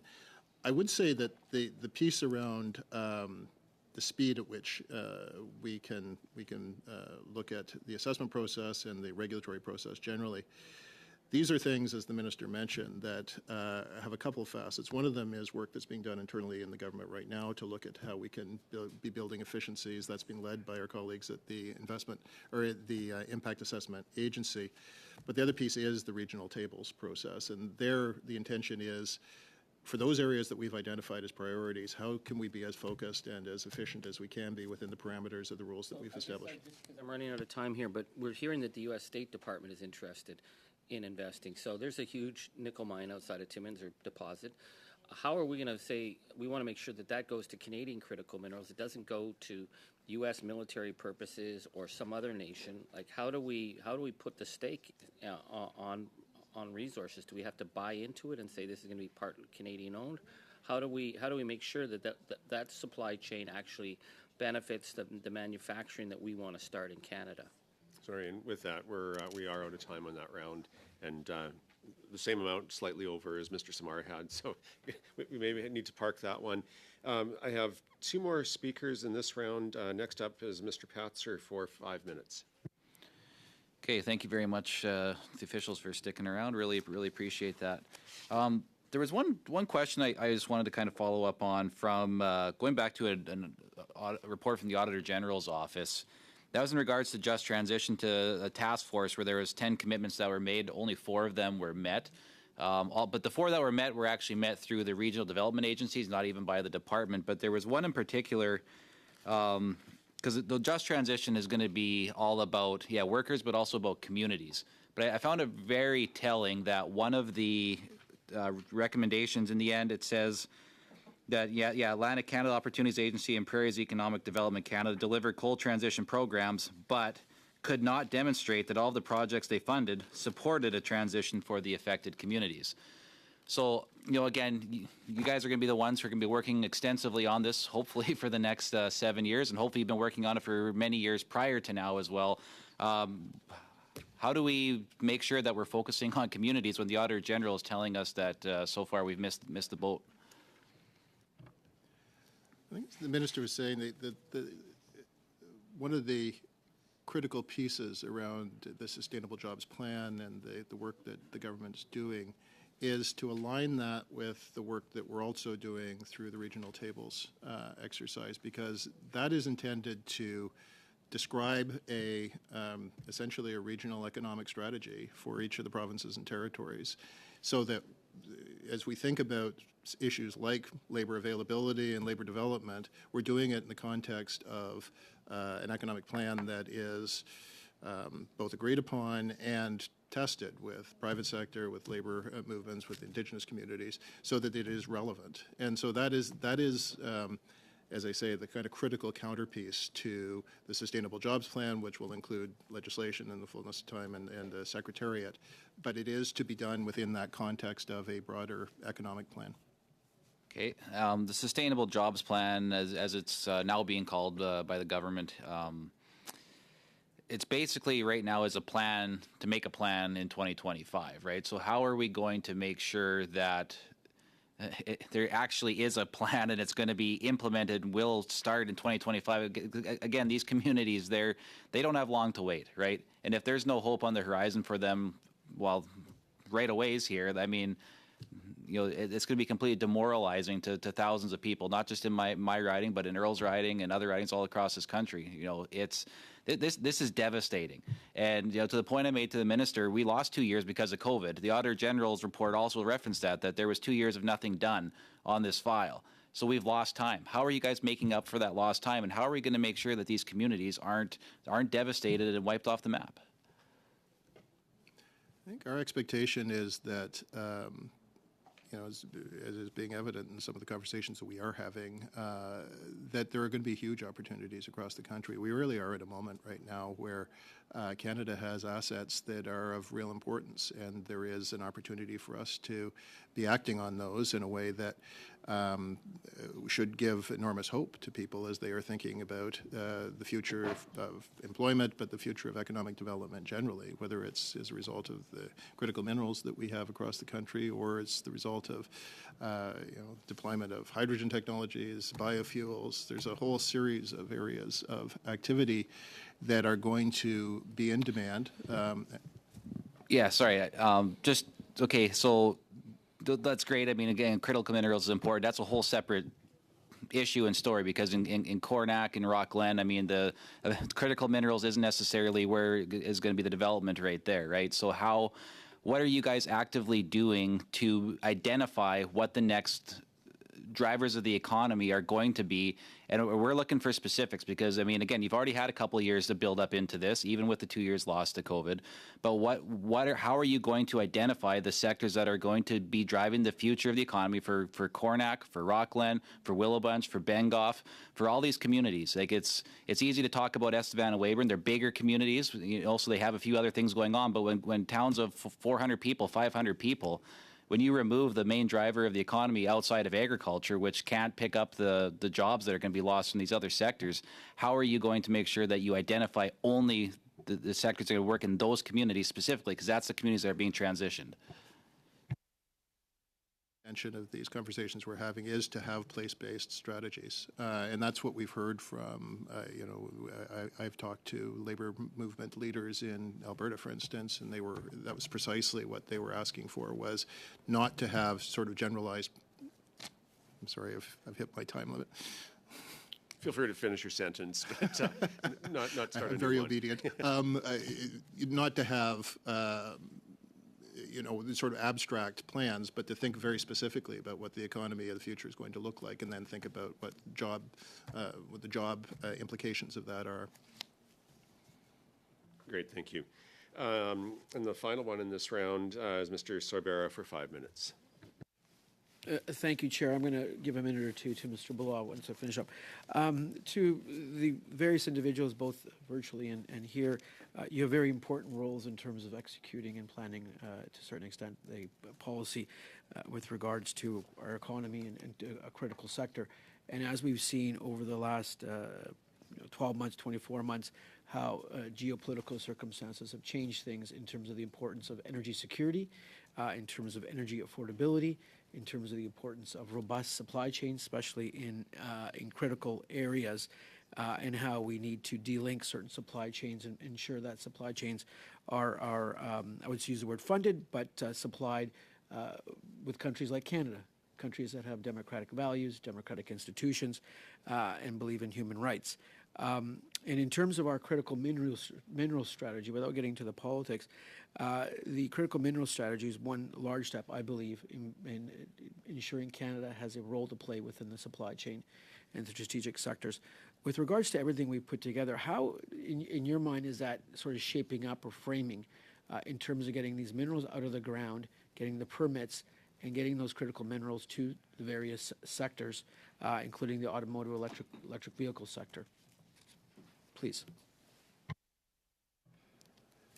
So it's a multifaceted strategy that the government's identified. It was released last December, and it really does transcend the scope of critical minerals and their application. And as you say, the geopolitics of this are not incidental. That this is a one of the reasons we are, I think, at a moment for Canada is because the circumstances in the world have taught us that supply chains can be vulnerable, and that in the absence of reliable partnerships, countries can be in very difficult situations. And so we do have a number of partners who are interested in ensuring that we are part of their supply chains, because we are seen as reliable and we are seen as having resources that are important.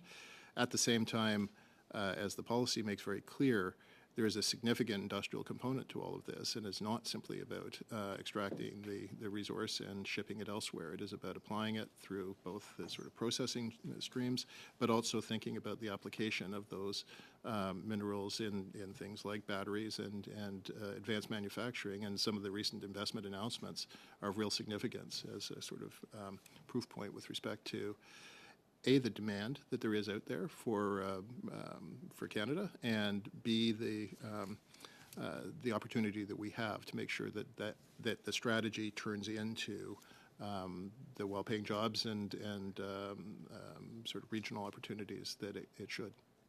Thank you. Cody? Thank you, Mr. Sorbera. Mr. Hannaford, I was in front of a group of young people today talking civics. It was a civics class, and I said to them The most important question in the country right now is how we double our electricity in the next generation, in the next 15 to 20 years. Now, some other folks may disagree with that assertion. There's always a bunch of priorities. But as it relates to our economic competitiveness, we look at Volkswagen, we look at different groups that are coming, and we talk about that transition to a low-carbon economy. It's all premised on electricity.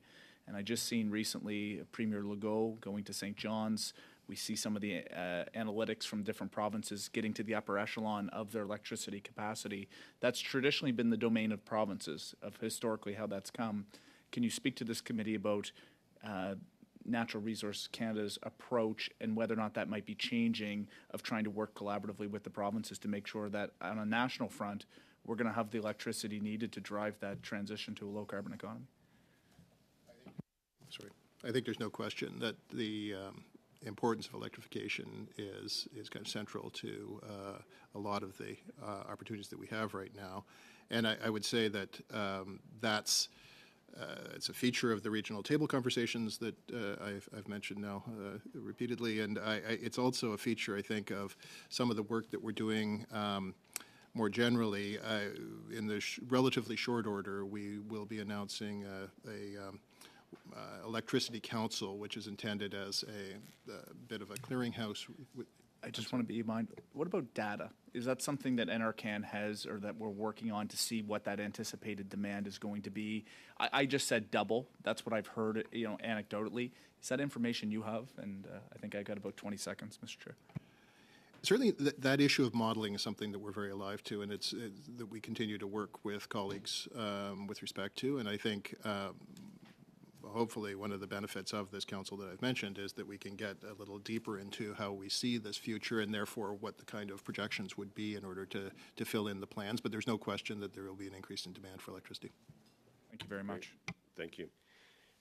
So that takes us to the end of our third round. I just wanted to point out, so the way that the supply periods work, the wording I was looking for at the beginning of the meeting was as Wednesday, March 22nd, will be the final allotted day in the current supply period pursuant to Standing Order 81-5. All the votes in the supplementary estimate C 2022-23 were deemed reported to the House at the ordinary hour of daily adjournment Friday, March 10th, 2023. And this is one of those things because we never know what the end of the supply period is going to be. When we set this meeting, we didn't know when that was going to be. So, as I said, we can't report back. That being said, I should check with officials. We originally extended the invitation to be 3:30 to 5:30 because of the votes and then the 10 minutes to get here. We have resources until 10 to 6, but I don't know if anybody has commitments that they need to leave for. We'll see if Mr. Hannaford is left on his own here. I'm assuming that he can perhaps stay if the screen goes blank from the rest of his online officials. But I would also turn the question to my colleagues in the room. If we go into a next round, it would be at least 15 minutes, and the full fourth round would be 25 minutes. So we can either stop now, or we could do an abbreviated fourth round. Full fourth round, we'd have time for that. So what's the will of the committee, Mr. Angus? Pardon, Monsieur le Président. Thank you, Chair. I do have a commitment at the Francophone Assembly for Ontario, so I do have to leave now. I do apologize. And the will of everybody else, Monsieur Simard? Well, as a Francophone, I'm here as the token Francophone. I can wait 15 minutes, and I'd be in favor of another round of questioning. From the Conservatives and Liberals, what's your preference? 15? Okay. Would people be okay to give Charlie the first 2.5 minutes, and which would get him out of here, and then we'll carry on with the 2.5 and 5 and 5, and then we can vote on his motion, right? Promise not to vote on my motion. Okay, otherwise, so I love you all. Let's go, Charlie, to you for 2.5 minutes, and then we'll go to Mario in honor of the La Francophonie, and then we'll conclude with 5 and 5. And so, Mr. Angus, over to you for 2.5 minutes. Thank you. I do want to follow up on the earlier conversations about the massive expansion in Trans Mountain. It is kind of ridiculous to say that an extra $10 billion is just what happens with supply chains.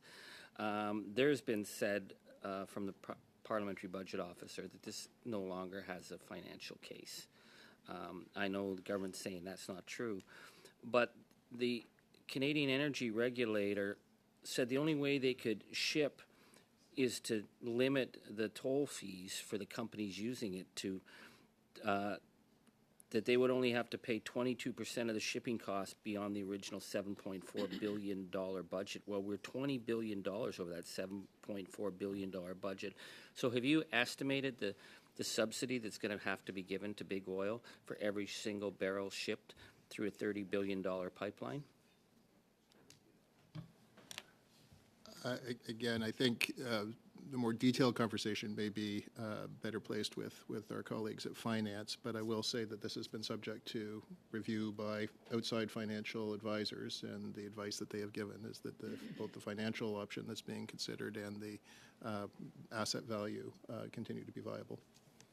I guess it's a question of that for every single barrel from here on in, 78% of that is going to be carried by the taxpayer because it isn't viable. So it's viable as long as we're giving subsidies to companies that make record profits. At $30 billion, this looks to me like a big white elephant. Have you looked at, in the federal government, the cost of what that's going to mean per barrel, per taxpayer, per year? So, as I say, the commitment has been from the government not to increase any public spending with respect to this. This will be privately financed, and we, we've received advice that is specific on these points. Thanks, Mr. Angus. We'll now go to Mr. Simard for his 2.5 minutes. Merci, merci. Thank you. Thank you very quickly. I'd like to hear a bit more about the question I asked you about earlier about these greening of houses, that project that exists. Are you aware of the fact that there are these difficulties that I outlined? Certainly, this has been a very well-subscribed program. We've had a lot of interest, and it's important that we be engaging in the exercise we are engaging in, because the built environment is a great source of emissions. So having the kinds of retrofits that are facilitated through the program is important. There have been some growing pains with respect to it, and very significant improvement over the course of time. If there are specific issues, obviously we're very interested in hearing further on those, and we can respond. Merci, merci. On pourra vous. Thank you. I'll send some information to you. I see $2.2 million for planting trees. You're going to have a plan. You're going to have to deal with agricultural land. You have this plan for planting. So can you give us any details about these $2 billion? Where will they be planted? What is going to happen? So the 2 billion tree objective is to plant the 2 billion trees in 10 years. That is a marathon, not a sprint. We are engaged right now in a series of conversations with jurisdictions across the country to enter into agreements in principle and then ultimately funding agreements. And I should say that includes the provinces, but it's also Indigenous communities, it is other non-governmental entities, all with a view to realizing this goal. And that's something that we continue to pursue. Donc vous êtes présentement. So at present, you're just at the stage of consultation. Well, I can tell you, and I will conclude on this. Yesterday at home, there was a research chair at a university that I put in contact with the department 2 years ago, and they've never heard a peep from you. They've had no news from you. These people are specialists on the use of trees for carbon reduction. Their expertise has never been consulted by your department. We're unfortunately out of time on that. But and I'll give you a sentence to respond. Well, I'll absolutely follow up on the details of the person who you're referring to, if you could give me them. Thank you. Okay, and now we're going to go to Mr. Falk, who will have 5 minutes. Well, I thought you were going to completely reverse the order, put me at the end, but that's fine.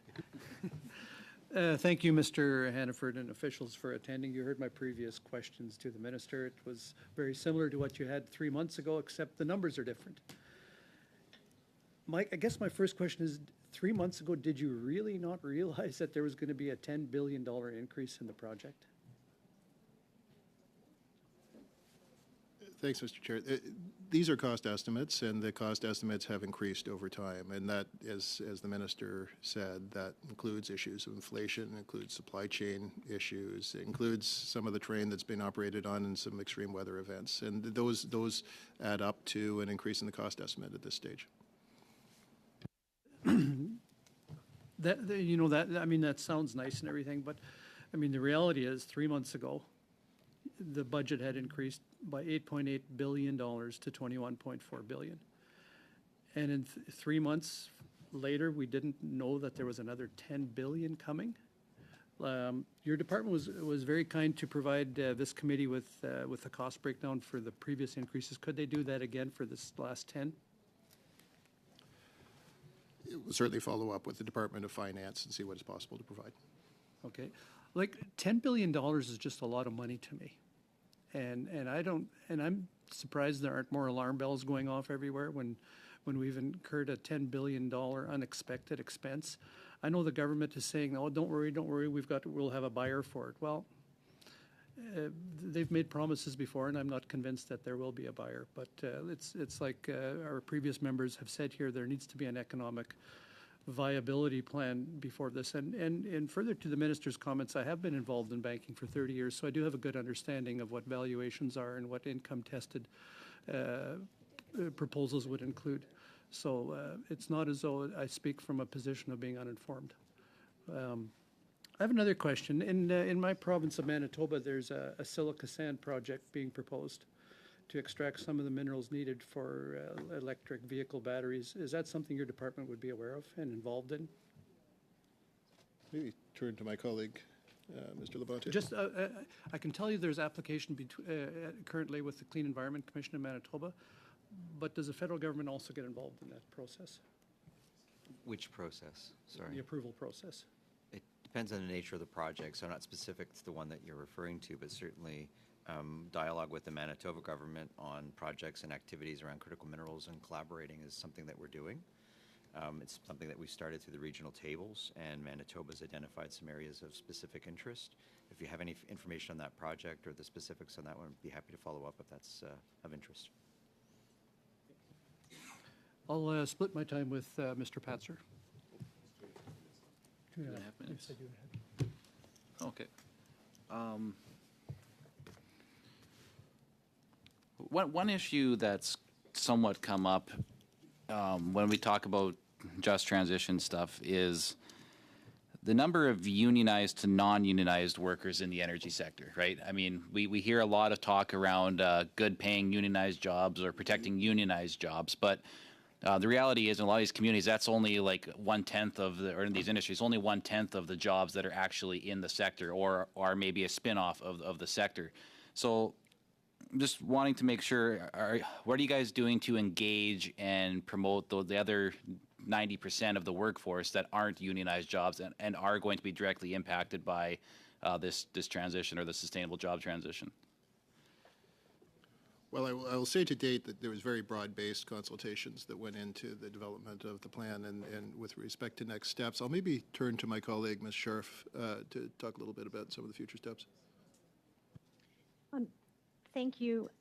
So what I can say is that there was consultations that took place over 2 years leading into the Sustainable Jobs Plan that was released, and we did receive submissions from over 30,000 Canadians, as well as 17 detailed submissions from different groups. So there was quite a lot of work that went into hearing from not only unionized workers, but all Canadians around what was important to them. And we've taken that into consideration in terms of how we're looking at our path forward. Do you guys have a comparative analysis, though, of the unionized versus non-unionized jobs that are going to be affected by this? Like, do you have the raw numbers? You know, I think at this stage, as I say, we are still sort of working up with the provinces and with broader stakeholder groups what the next stages are here. So I'm not sure that we have specific numbers, although it's possible that ESDC has more specific numbers than we do. I'll turn back to Ms. Sheriff. I can't say a whole lot more than Deputy Hannaford shared, but what I can say, though, is just coming back to some discussions we are having with provinces and territories around how do we accelerate the economic opportunities moving forward in those regions. We are also talking about what that means for job creation, what types of skills are going to be required, and what types of workers we think will be required to support those industries to help inform the type of policies and actions we have to take going forward. Great, thank you. And for our last 5 minutes, I'm going to go to Mr. Blois. And Mr. Blois, the floor is yours. Thank you, Mr. Chair. Mr. Hannaford, we talked about the energy boards in Atlantic Canada as being a vehicle for regulatory certainty. The minister talked about the hope that this spring there could be legislation tabled. Obviously, the timeline is also dependent on the provincial government in Nova Scotia. And then there was a talk of maybe a potential date of when bids could actually start being accepted. I think the minister mentioned 2025. What's that timeline between when the legislation's passed? Is there some upscaling that has to happen in terms of those agencies? Because, I mean, this is a really critical race. How do we make sure that we can approve projects as quickly as possible in that global race? Yeah, we're certainly very mindful of the, well, I've mentioned the word opportunities, and I think we do see there are enormous opportunities in all parts of the country. And in the East Coast, we're seeing enormous interest in hydrogen production, for instance, onshore right now, but the offshore certainly presents some opportunities as well. So that's something that we're very mindful of. I'll turn back to my friend, Ms. Sheriff, on some of the more detailed points. So, Ms. Sheriff, I don't have a whole lot of time, but just even 20 or 30 seconds on what that looks like in that gap between the legislation passing and being able to approve bids. I think the idea is to bring the modernized legislation in place as well as the corollary regulations that will allow the regime to be in place, and at the same time to ensure that the boards themselves are growing in their capacity to be able to manage the work they're going to have to do going forward with the new offshore renewables regime. What about the Atlantic Loop? We talked about decarbonized future. Mr. Patzer's talking about Saskatchewan, but 30 to 40% of Nova Scotia's electricity grid is still carbon-based. This government has a goal of being off coal-based fire generation by 2030, which I appreciate. There is an existing equivalency agreement that had been 2040. What's NRCan's role in that dynamic between what would be intergovernmental affairs, finance, and working with the different utilities? Just briefly, if you could give me a sense of how that's going. Well, we're part of the team. There's a very active and detailed process underway within government. I would say that, you know, the role that we play is partially to provide expertise with respect to the electricity sector. It's partially to provide expertise with respect to some of the sort of broader regulatory and Indigenous relations aspects of the work. And it's to support generally the processes that unfolds. Okay, thank you. I'm interested in I'm the chair of the Agriculture Committee, so as someone that often has conversations with stakeholders in the Agriculture Committee, in that context, there's more and more of a dynamic between ECCC and the policies there and agriculture. And, you know, I had a conversation with Irving Oil, and perhaps I can direct this to Ms. O'Brien, who I think is in the fuel sector, about the clean fuel regs and some of the dynamic at that play. But maybe to you, Ms. O'Brien, Irving Oil had raised some of the concerns about their refinery in St. John and the relation to the clean fuel standard. Can you talk about that dynamic and what relationship you guys share between the two agencies, given that there's both a lens on natural resources but also environment? Or Mr. Hannaford, if I'm getting it wrong, whoever. No, Aaron's fine. Go ahead, Aaron. Yeah, thank you very much for the question. We are certainly aware of the concerns that Irving Oil has raised with respect to the clean fuel regulations. We've been actively consulting with them and are also working with colleagues at ECCC who are responsible for developing the regulations. And so we are working through a possible resolution. Okay, I appreciate the fact that that is on the radar of NRCan. I have about a minute left, Mr. Chair. The last is around wood pellets. You know, forestry, agriculture and forestry would be the big elements in Kings Hants. I can appreciate raising perfectly healthy forest to make wood pellets is not smart public policy, but some of the offsets of the lumbering process really feeds into what is, I think, a competitive life cycle analysis, and maybe either to you, Mr. Hannaford, or to you, Mr. Hargrove. What can NRCan do to strengthen the wood pellet sector, particularly as we look at energy sources in Europe from Atlantic Canada? I got about 30 seconds. Certainly the bioeconomy is very interesting, and there are some real opportunities there, but I will turn to Mr. Hargrove on more detailed points. Thank you for the question. I guess one thing I would point to is the work that we're doing through the Canadian Council of Forest Ministers, where we recently released a renewed national forest bioeconomy strategy. I think really key, and I know we don't have a lot of time, but I think what's really key is making sure that we are extracting the most value per cubic meter harvested for our forests, and that includes a wide range of products, moving up the value chain and using what might otherwise be waste materials in the most valuable way possible. And so I think that range of opportunities certainly includes forest bioenergy and wood pellets. And that's the end of our time. So I would like to thank Deputy Minister Hannaford and all of the officials. I could go through and name each of you and your departments once again, probably get some names wrong. It'll also extend our meeting by another 5 minutes. But if you would accept just a generic, with great gratitude to each of you for being here. We really appreciate you being available, and for those who had questions, for answering them. And with that, colleagues, we are adjourned, and we'll be back on March 31st for a review of our draft reports recommendations. Thanks. Have a great evening, and meeting adjourned.